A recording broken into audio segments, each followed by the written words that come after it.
The ABC 15 investigators have been asking questions for years about one Valley dentist with a troubled history who was allowed to continue practicing in Arizona and other states. But today, that all changed. Yeah, ABC 15 investigator Ann Ryman at the meeting where state regulators finally voted to revoke his license after a patient died in his exam chair.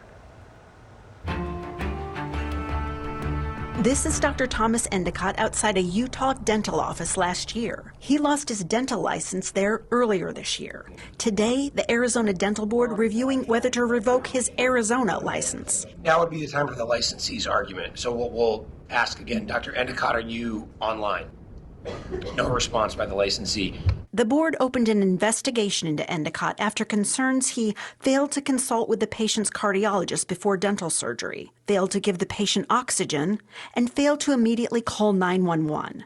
The patient died. He completely mismanaged a medical emergency. That's the voice of Dr. Anthony Hero, president of the Arizona Dental Board, at a previous meeting where the board reviewed the patient's death. The board vote to revoke his license, unanimous. The board's decision will be reduced to writing and sent out to the parties shortly. As ABC 15 previously reported, Dr. Endicott was able to get licensed in both Arizona and Utah, despite having lost dental licenses in 2 other states, Michigan and Illinois, for criminal charges, healthcare fraud, and overprescribing narcotics. But he got a second chance when the Arizona Dental Board licensed him in 2012. He worked at several Valley offices until his Arizona license was suspended in 2022 after a patient died during a dental procedure. He lost his Utah license in February after he failed to tell the licensing board there his Arizona license had been suspended.